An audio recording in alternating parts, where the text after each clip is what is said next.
Welcome to today's Explainer, where we're unpacking a genuinely chilling and sudden series of discoveries in the Koderma district. Sometimes the news brings us stories that aren't just isolated events, but actual patterns that practically demand our attention.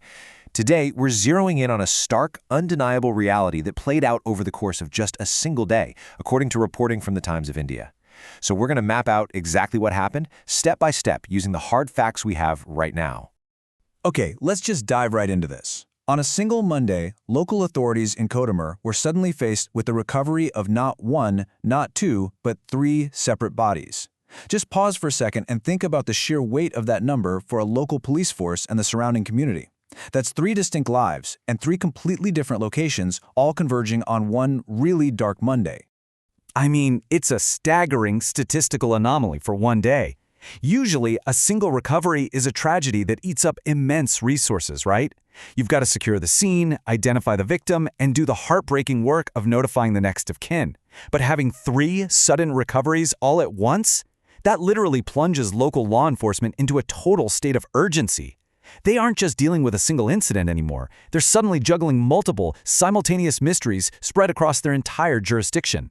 If you look at the breakdown here, it gives us a real bird's-eye map of the tragedies that local reporter Manoj Kumar managed to piece together for his daily report. Let's look closely at the data. We've got Ramji Yadav, 55 years old, found in a field in Larabad. Then there's Surendra Burhor, whose age is currently unlisted in the report, found deep in a forest in Damchanch. And finally, we have Sumitra Masamata, an 80-year-old woman, found at the Keshore Reservoir in Nawal Shai. The wide variety in their ages and the sheer geographical distance between these environments, a field, a forest, and a reservoir, it paints a highly complex puzzle for these investigators. Let's look at Section 1, the field. Ramji Yadav's discovery. According to the reports, Ramji Yadav, a 55-year-old resident of Laurabad, was discovered lifeless in a rural field.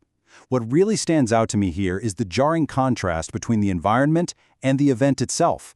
A local field is a completely mundane, everyday setting, right? It's a place of agriculture, daily routine, and community life. And yet, on this particular Monday, it was suddenly marked by an unexplained tragedy. The authorities had to step into this very normal, everyday space and begin the grim process of piecing together Ramji Yadav's final moments. Moving on to Section 2, the forest, and the case of Surendra Burhor. There's a really stark contrast regarding our second victim, Surendra Burhor. His last known status was that he was reported missing from his in-laws' house. That implies a very domestic setting, right? A family context, a place where he was known and expected to be safe. But then we see the grim reality of his discovery. His body was found totally isolated, deep within a forest in Damchanch. Moving from a domestic disappearance to such a remote and isolated recovery just raises a whole new set of questions for the detectives. How did he even get there, and why the forest? And finally, Section 3, the reservoir. Sumitra Masamata's tragic end. This brings us to Sumitra Masamata. She was an 80-year-old woman, and tragically her body was found floating near the developing Keshore Reservoir. This detail is just incredibly sorrowful. We're talking about an elderly citizen whose life ended near a site of major heavy infrastructure development. An under-construction reservoir is loud, it's dangerous, it's a place of heavy machinery, shifting earth, and constantly changing water levels.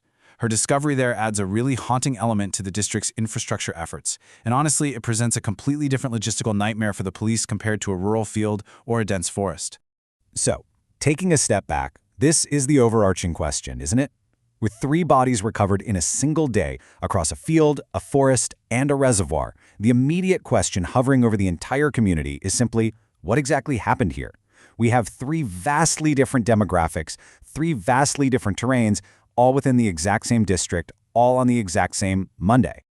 Section 4, ongoing police investigations, the burden on local authorities. So here's the absolutely crucial point. While the reporter has published the stark facts of the recoveries, the true story is really just beginning. The local police have officially confirmed that probes are underway. They are literally launching three separate intensive investigations simultaneously. They've got to conduct autopsies, interview families, like Surendra Burhor's in-laws, survey three completely distinct crime scenes, and determine the cause of death for Ramji, Surendra, and Sumitra. The administrative and investigative burden this places on a local precinct, it honestly cannot be overstated. It's massive. Section 5, the grassroots reality, and reporting on local governance. To really understand this, we have to look at the journalist who brought us this report, Manoj Kumar. He has a highly demanding beat in Koderma.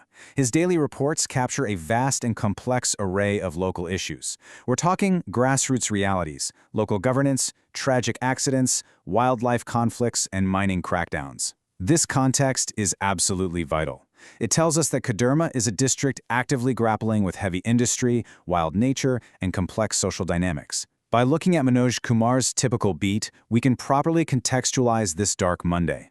It wasn't just an isolated bad day in a sleepy town. It happened in a district that is already part of a much broader, incredibly challenging tapestry of grassroots life and demanding local governance. And that leads us to our final thought for today's explainer.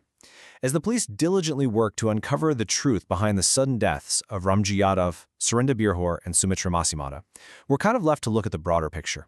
Are these three distinct environments and three distinct victims simply an eerie coincidence of isolated tragedies occurring on a single Monday? Or will these ongoing probes ultimately reveal deeper, unseen realities about the daily challenges facing the people of Koderma district? It's a pretty sobering thought, and one that absolutely reminds us why structured, fact-based reporting is just so essential. Thank you so much for joining me on this explainer. Keep asking questions, keep looking at the facts, and I'll catch you next time.